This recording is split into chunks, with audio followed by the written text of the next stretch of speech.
Bismillahirrahmanirrahim. Assalamualaikum warahmatullahi wabarakatuh.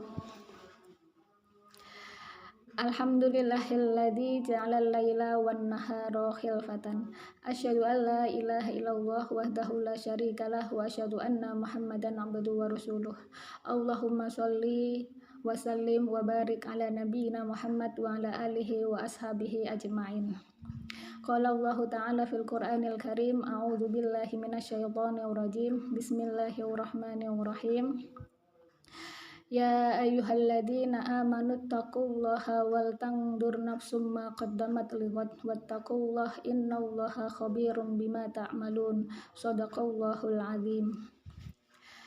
Alhamdulillah, segala puji bagi Allah Subhanahu wa Ta'ala. Bagaimana kabar teman-teman semuanya di hari ini, hari Jumat yang ketiga di Ramadan 1446 Hijriah. Semoga semua teman-teman hari ini dalam kondisi sehat walafiat dan penuh dengan semangat ya, mengisi hari-hari Ramadan di 10 hari terakhir. Bagaimana tadi malam pada berburu Lailatul Qadar kayak gitu ya. Semoga kita oleh Allah Subhanahu wa Ta'ala digolongkan ke dalam golongan orang-orang yang mengisi kayak gitu ya, malam-malam ganjil dengan ibadah yang dimana ibadah itu diterima oleh Allah Subhanahu wa Ta'ala, sehingga kita mendapatkan kemuliaan dari Lailatul Qadar kayak gitu ya, laksana beribadah selama 1000 bulan kayak gitu. Masya Allah ya, amin amin ya rabbal alamin. Semoga kita termasuk ke dalam golongan orang-orang yang mendapatkan Lailatul Qadar, amin amin ya rabbal alamin.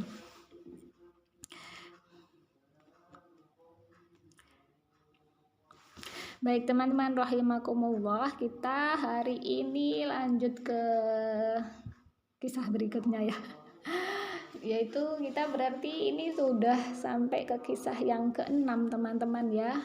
Jadi tinggal minggu depan 2 kali pertemuan, setelah itu kita sudah masuk ke bulan Syawal kayak gitu. Masya Allah cepat sekali ya. Dan adapun kisah kita hari ini adalah sebentar ya. Ya teman-teman, kisah hari ini kayak gitu, yaitu kisahnya Umar bin Khattab dengan budaknya kayak gitu. Jadi kisah ini ada di halaman 13 dari bukunya Najwa Husain Abdul Aziz kayak gitu. Teman-teman bisa buka yang punya bukunya kayak gitu. Kalau di situ judulnya tidak begitu ya. Judulnya adalah di situ bersikap lembut dan tawadu adalah tanda-tanda orang yang berjiwa besar, atau keutamaan sifat tawadu kayak gitu. Itu kalau di buku beliau kayak gitu. Nah, saya ambil kisahnya, yaitu ambil judulnya kisah Umar bin Khattab dengan budaknya, karena memang ceritanya begitu. Nanti ada ya kebaikan yang bisa kita petik, salah satunya sebagaimana di judulnya yang di bukunya Najwa Husain Abdul Aziz seperti itu. Baik, kita mulai ya teman-teman ya kisahnya kayak gitu. Kisahnya ini adalah Khalifah Umar bin Khattab ya, atau Khalifah Umar ibnul Khattab kayak gitu ya. Teman-teman sudah tahu siapa Umar bin Khattab kan? Pasti semuanya sudah sangat familiar dengan sahabat Nabi Muhammad SAW yang satu ini kayak gitu ya. Karena memang beliau itu figur yang luar biasa kayak gitu ya. Beliau adalah khalifah kedua. Khalifah itu artinya pengganti Rasulullah SAW dalam kepemimpinan negara kayak gitu ya. Yang pertama adalah sahabat Abu Bakar As-Siddiq, yang kedua adalah Umar bin Khattab ini kayak gitu. Umar bin Khattab dan Abu Bakar As-Siddiq teman-teman itu termasuk dari orang-orang sudah dijamin surga kayak gitu ya, dalam hadisnya Rasulullah SAW. Jadi dalam diriwayatkan oleh Tirmidzi kayak gitu ya. Saya bacakan hadisnya teman-teman ya. Dari Sa'id bin Zaid bin Amr bin Naufal, dari Nabi SAW, beliau bersabda, Asyaratun fil jannah, ada 10 orang yang dijamin masuk surga. Gimana teman-teman?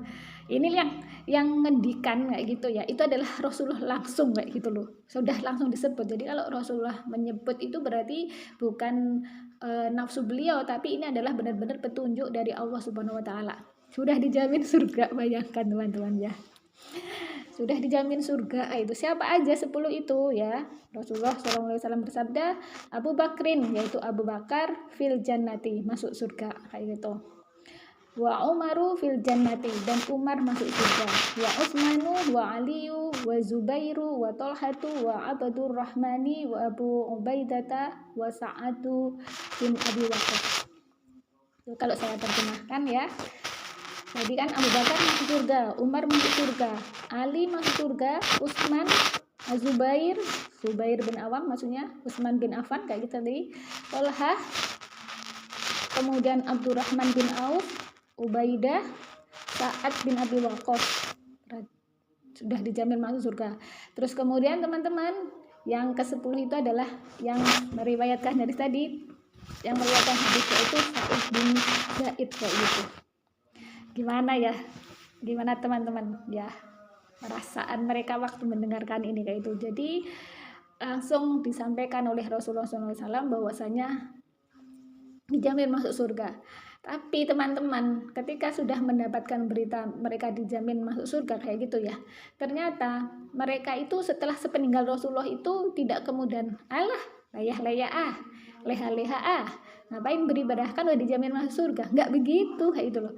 Tapi malah luar biasa mereka keimanannya, ketakwaannya kepada Allah Subhanahu Wa Taala, baik saat Rasulullah masih hidup maupun setelah Rasulullah SAW tuh wafat kayak gitu loh. Jadi ternyata dijamin masuk surga itu ternyata kehidupan mereka itu sampai wafatnya itu ternyata ya memang layak untuk kemudian dianugerahi surga seperti itu. Insya Allah ya teman-teman ya. Dan itu mereka berarti 10 orang ini termasuk dari mereka yang disebutkan dalam Quran surah At-Taubah ayat 100 kayak gitu. Dalam Al-Quran sendiri Allah itu menyebut di antara kalau nanti teman-teman buka ya dalam Quran surah At-Taubah ayat 100 itu ya. Jadi as-sabiqunal awwalun, orang-orang yang masuk Islam awal-awal dari kalangan muhajirin dan ansor itu mereka Allah ridho atas mereka dan mereka ridho kepada Allah Subhanahu wa taala. Bagaimana teman-teman ya?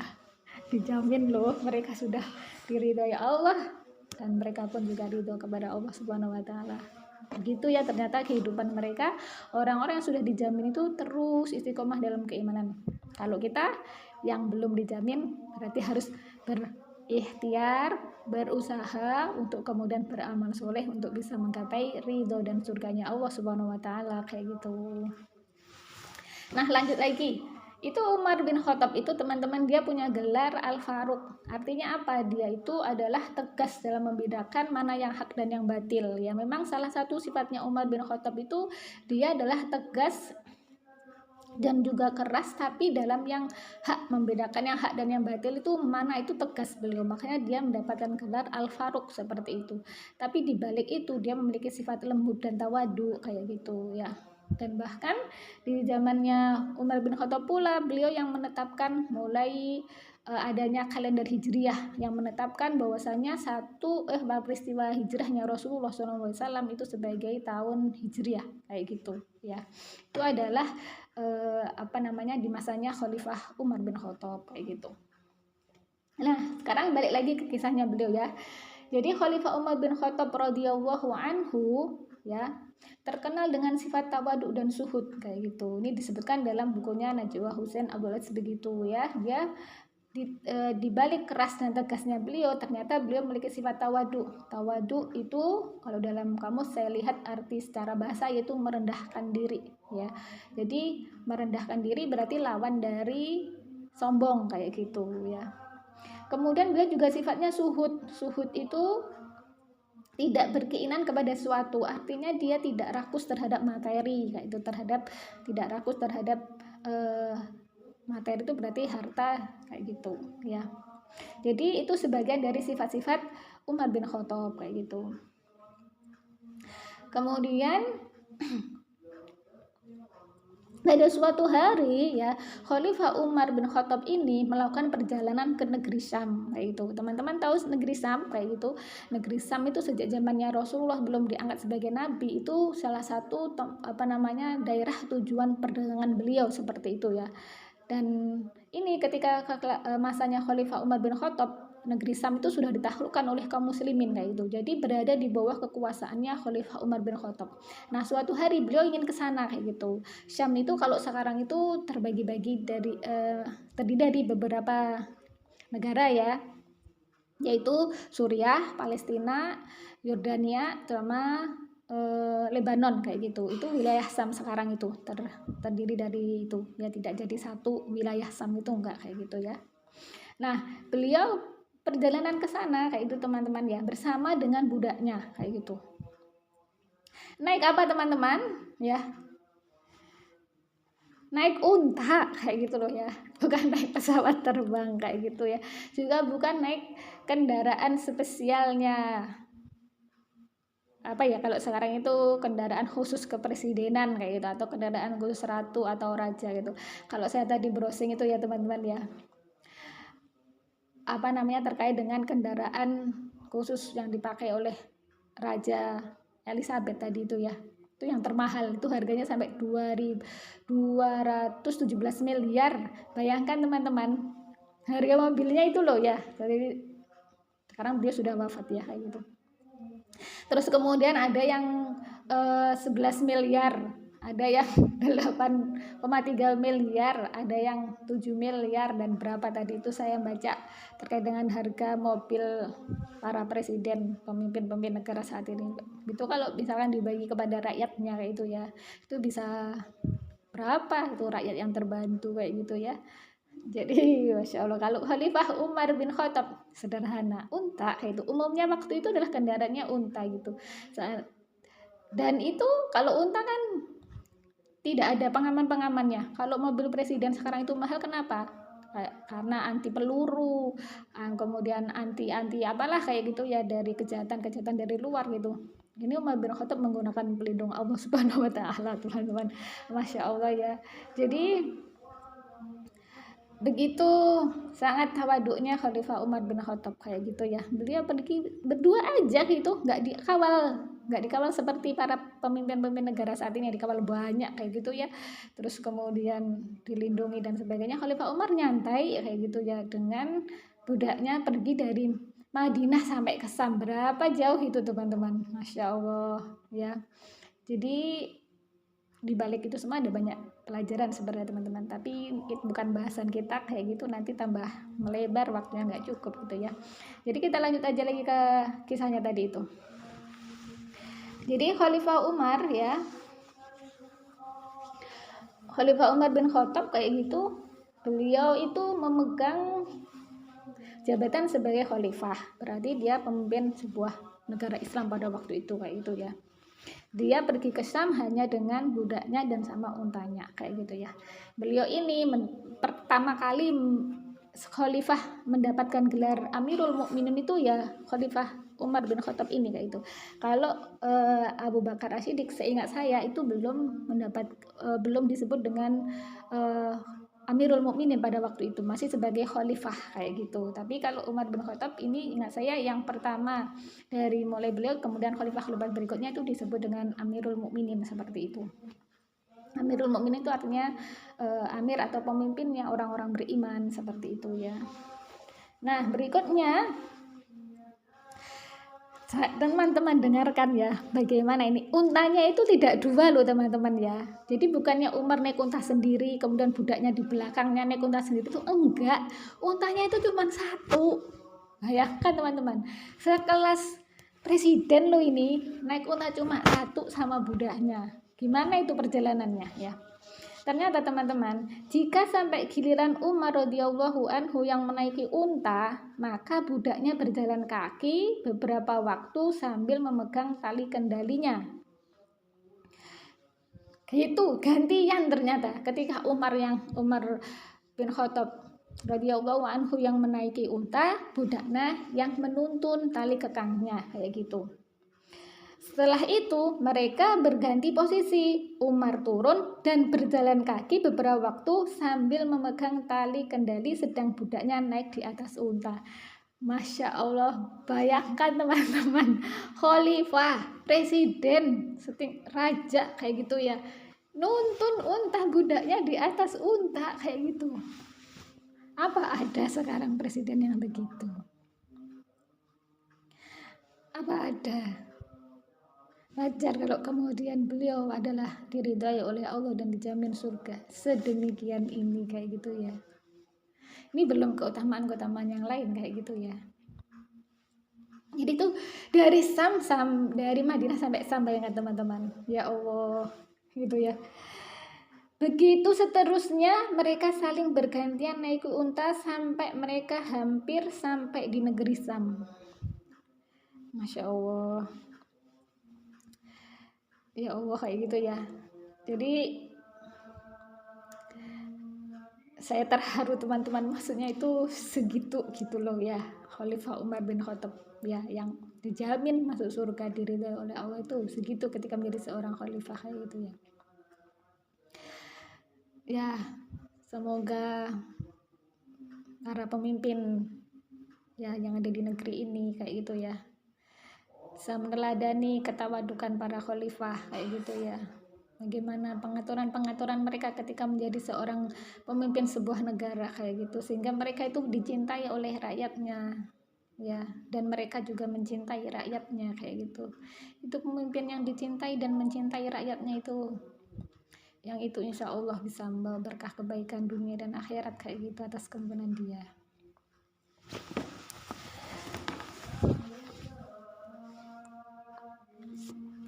Nah teman-teman rahimakumullah, lanjut ya. Nah ketika itu yang mendapat giliran untuk menaiki unta adalah si budak.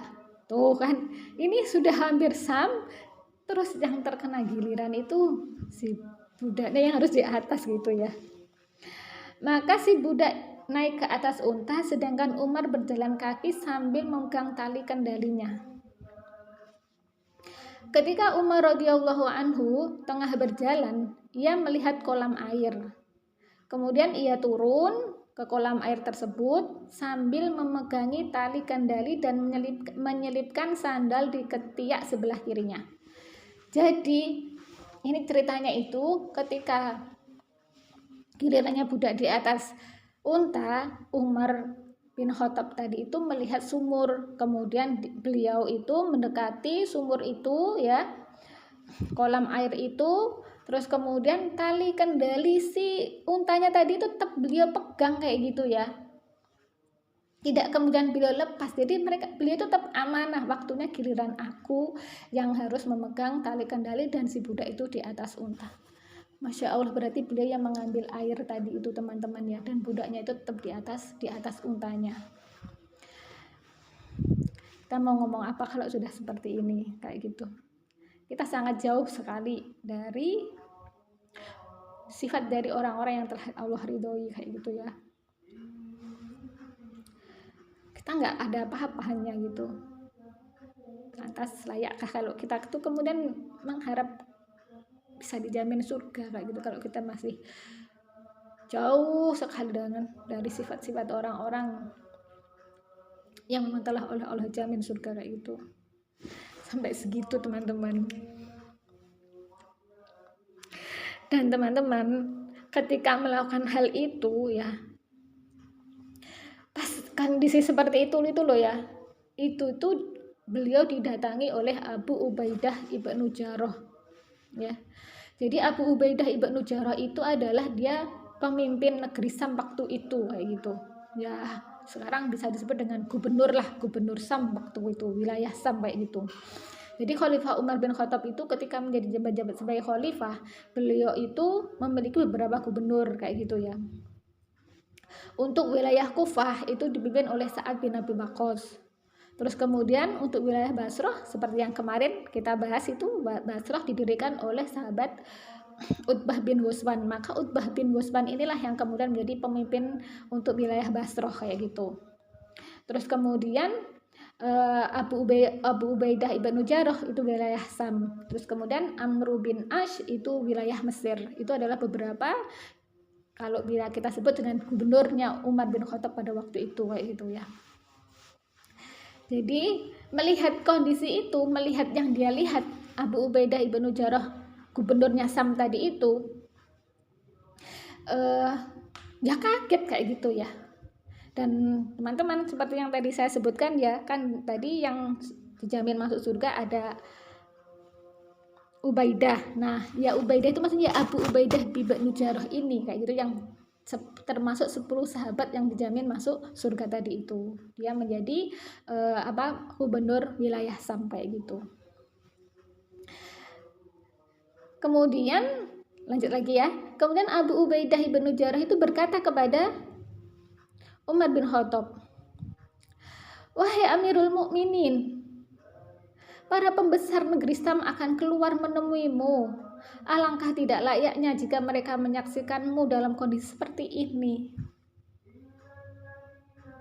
Itu pernyataan yang dikeluarkan oleh Abu Ubaidah bin Jarrah itu. Ya mirip-mirip dengan kita ya kayak gitu ya. Maksudnya itu gimana ya? Kalau kita kan kadang-kadang ya ora pantes lah, mosok misalkan presiden naik motor misalkan naik mobil biasa seperti mobil Panther atau kemudian mobil Kijang, ya harus lebih di atas itulah. Atau kemudian apalagi ini sama budak kayak gitu ya, ya harusnya dikawal oleh para pengawal yang itu posisi berbadan tegar-tegar dan sebagainya kayak gitu. Terus kemudian tidak dalam nyetir kayak gitu, ibaratnya dalam tidak kondisi menyopir kayak itu, harusnya disopirin kayak gitu ya. Maksudnya itu tuh dari sisi kita masih melihat posisi antara penguasa, rakyat biasa dan sebagainya. Ternyata Umar nggak begitu, Umar bin Khattab itu ya. Ternyata teman-teman, apa jawabannya Umar bin Khattab itu ya? Umar bin Khattab radhiyallahu anhu, dia berkata, Allah telah memuliakan kita dengan agama Islam, kayak itu. Allah adalah maha lembut, ya. Jadi Umar mengingatkan bahwasannya kita itu dimuliakan dengan Islam, itu dengan agama Islam. Dengan agama Islam itu kita itu mulia. Mulia di dunia, mulia di akhirat. Kenapa? Kemuliaan seseorang itu kan dilihat dari takwa. Dan takwa itu adalah ketika dia menjadikan Allah Subhanahu wa taala sebagai Tuhannya dan Islam ini sebagai agamanya, dan ridho dengan Nabi Muhammad SAW sebagai Rasulnya, dan mengimani rukun iman, rukun Islam kayak gitu ya. Melaksanakan rukun Islam yang 5 kayak gitu, kecuali nomor 5 naik haji ya ketika mampu kayak gitu ya. Maka kemudian diingatkan, jadi kemuliaannya itu bukan dari sisi aku ini sekarang lagi jadi khalifah loh kayak gitu loh, bukan dari situ, tapi oleh Khalifah Umar diingatkan kita itu dimuliakan dengan agama Islam kayak gitu. Jadi budak ini juga beragama Islam kayak gitu, cuma dia sebagai seorang budak kayak gitu. Terus kemudian Umar berkata, Allah adalah maha lembut, dia menyukai kelembutan dalam segala sesuatu. Jadi Al-Latif, teman-teman pasti hafal ini Asmaul Husna yang nomor berapa? Kalau nggak salah nomor 30 itu Al-Latif, itu lembut, kayak itu maha lembut kayak gitu. Dan Allah menyukai segala sesuatu yang lembut. Terus kemudian Umar melanjutkan perkataannya, lalu mengapa aku tidak bisa bersikap lembut kepada budakku kayak gitu? Kenapa merendahkannya dan bersikap takabur kepadanya? Jadi itu kan gak harus begitu, tapi harusnya tawaduk dengan budaknya tadi yang juga beragama Islam kayak gitu, dan juga memuliakannya, tidak merendahkannya seperti itu. Kemudian lanjut pernyataannya Umar bin Khattab, wahai saudaraku, apakah kamu telah lupa apa yang telah dilakukan oleh Rasulullah SAW yang merupakan teladan dan panutan bagi kita semua? Ketika beliau memperbaiki sendiri sepatunya dan menambal sendiri bajunya. Jadi Umar bin Khattab mengingatkan Abu Ubaidah bin Jarrah dengan Rasulullah SAW yang dimana beliau itu menjahit sendiri sepatunya dan menambal sendiri bajunya yang robek seperti itu ya. Jadi itu ketawaduan ya, kelemah lembutan, itu mengajarkan seperti itu. Meskipun beliau seorang nabi, beliau melakukan hal yang begitu kayak gitu. Padahal itu seandainya menyuruh budaknya, menyuruh istrinya, itu pasti akan selesai semua dan beliau tinggal ibaratnya itu duduk-duduk manis gitu bisa. Tapi Rasulullah nggak melakukan itu kayak gitu. Dan ini di sini Khalifah Umar bin Khattab juga tidak begitu. Betapa agung dan mulianya akhlak orang-orang yang telah dijamin oleh Allah dengan surga ini kayak gitu ya. Dan teman-teman, ceritanya sampai di situ. Teman-teman rahimakumullah, lantas kebaikan apa yang bisa kita petik dari kisah ini? Kayak gitu ya. Jadi kisah ini kayak gitu, yaitu sejak awal sudah ada kebaikan yang bisa kita petik kayak gitu ya. Mengajarkan apa? Mengajarkan bahwasannya ciri orang beriman itu salah satunya adalah tawadu, tidak sombong. Ya di hadapan di hadapan siapapun kayak gitu.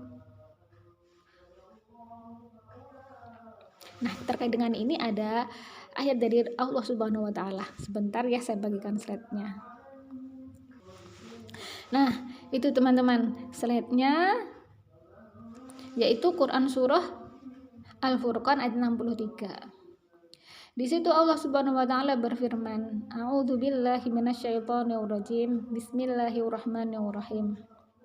Wa ibadur rahmanil ladzi yamshuna 'alal ardi haunan wa idza khatabahumul jahiluna qalu salama." Shadaqallahul azim. Wa ibadur rahmani hamba-hamba Ar-Rahman yang maha pengasih ya.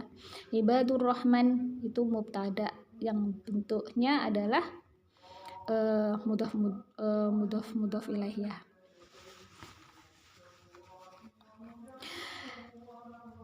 Disifati apa? Alladzi khobar berarti ya, bukan sifat khobarnya ya. Khobar dari mubtada. Jadi kalau teman-teman bahasa Arab nanti ketemu mubtada sama khobar. Jadi mubtada sama khobar itu kayak sudah sejoli kayak gitu ya. Kalau ada mubtada nanti ada khobarnya kayak gitu.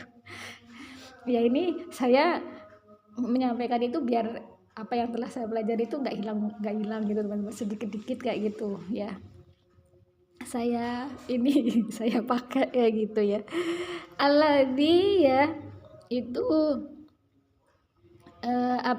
yang ya, yaitu orang-orang yang yamsuna, yang mereka itu berjalan alal ardi, di atas bumi kayak gitu, haunan kayak gitu. Haunan itu kalau dalam kamus secara bahasa mudah, tapi di sini diartikan rendah hati, tawadu kayak gitu, tidak sombong kayak gitu. Jadi itu ciri orang-orang hamba-hamba Allah yang beriman, hamba Allah, hambanya Tuhan yang maha pengasih itu, mereka ketika berjalan di bumi itu haunan kayak gitu, rendah hati ya, tidak sombong kayak gitu.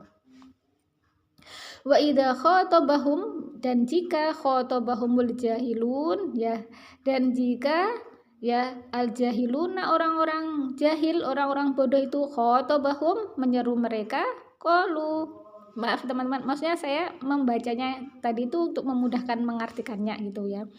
Wa idza khatabahum jahilun, dan jika mereka diseru al jahilun oleh orang-orang yang jahil atau orang yang bodoh, qalu, mereka menjawab salama, salam kayak gitu. Jadi kalau saya buka dalam tafsir Ibnu Katsir, maksud dari dan jika orang-orang bodoh itu menyeru mereka, maksudnya hamba-hamba yang beriman tadi itu, hambanya Allah yang maha pengasih tadi itu diseru oleh orang-orang bodoh dengan seruan, maksudnya dengan seruan jahil ya, celaan, ejekan, ataupun kata-kata kotor yang lain, mereka itu menjawab dengan salama. Artinya apa? Mereka tidak menjawab dengan celaan pula kayak gitu. Artinya mereka tidak menjawab dengan oloan pula kayak gitu. Jadi kalau misalnya di jalan, berjalan atau lagi apa, kemudian dicela, mereka nggak membalas kayak gitu. Mereka mengucapkan salam, memberikan salam kayak gitu ya. Jadi tidak menjawab dengan celaan, juga tidak menjawab dengan olokan ataupun kata-kata kotor yang lainnya kayak gitu ya. Sama dengan yang dicontohkan oleh Khalifah Umar bin Khattab tadi. Beliau berjalan di bumi dengan tawadu, dengan rendah hati, dengan budaknya. Sampai gantian nuntun unta, aku nggak bisa membayangkan teman-teman. Beliau adalah khalifah itu. Kalau beliau mau itu, beliau bisa menggunakan unta yang terbaik kayak itu, meminta pengawal yang banyak untuk mengawalnya, tapi beliau nggak melakukan itu semuanya. Dan ketika sedikit, kan pasti melewati banyak orang. Dan ketika diingatkan oleh gubernur Syam pada waktu itu, ibaratnya ya rada menyindir, kok begitu, itu beliau tidak kemudian menjawab dengan celaan atau kemudian mencela, malah mengingatkan dengan sosok Rasulullah SAW kayak gitu. Jadi Masya Allah ya teman-teman, kita masih sangat jauh sekali dibandingkan dengan orang-orang ini kayak gitu ya. Jadi itu teman-teman ya, kebaikan yang bisa kita petik dari kisahnya Umar bin Khattab dengan budaknya kayak gitu ya. Mengajarkan kita untuk tawadu, rendah hati, bukan rendah diri loh ya, rendah diri sama rendah hati beda loh ya teman-teman. Jadi kalau rendah hati itu kita itu tawadu, tidak sombong. Kalau rendah diri itu ibaratnya itu nggak pede, atau kemudian tidak menghargai hasil karya sendiri, atau kemudian minder ya, padahal dia memiliki kemampuan, atau kemudian ya merendahkan dirinya sendiri. Beda antara rendah diri sama rendah hati, beda. Jadi kisah tadi itu mengajarkan kita untuk rendah hati ya kayak gitu, tawadu sama orang-orang kayak gitu, siapapun itu. Dan ketika sifat-sifat seperti ini dimiliki oleh seorang presiden, Masya Allah ya, Insya Allah presiden tersebut atau penguasa tersebut itu akan dicintai oleh rakyatnya kayak gitu. Jadi penting kayak gitu ya bagi para penguasa itu untuk membaca kisah para khalifah Rasulullah SAW, mulai dari sahabat Abu Bakar, As-Siddiq, Umar bin Khattab, Utsman bin Affan, Ali bin Abi Thalib kayak gitu. Mempelajari dari karakter-karakter orang-orang yang telah dijamin masuk surga kayak gitu, ataupun dari generasi tabi'in, tabi'ut tabi'in seperti itu yang sudah disebutkan dalam hadis-hadis Rasulullah SAW kayak gitu. Nah, demikian teman-teman ya untuk kajian online Ramadan 1446 Hijriah hari ini, dan semoga memberikan inspirasi bagi kita dan keinginan kita untuk meneladani sifat-sifat baik atau akhlak baik dari Khalifah Umar bin Khattab. Amin amin ya rabbal alamin. Dan akhirnya mari kita akhiri kajian online Ramadan 1446 Hijriah hari ini dengan baca istighfar 3 kali dan doa kafaratul majelis. Astagfirullahaladzim, astagfirullahaladzim, astagfirullahaladzim, subhanakallahumma wa bihamdika, asyhadu an la ilaha illa anta, astaghfiruka wa atubu ilaik. Al-haqqu mirabbika fala takunanna minal mumtarin. Sungguhnya kebenaran itu datangnya dari Allah semata, dan adapun apabila ada salah dan kelirunya itu semata-mata kelemahan saya pribadi, mohon dimaafkan. Dan akhirnya saya akhiri, wassalamualaikum warahmatullahi wabarakatuh.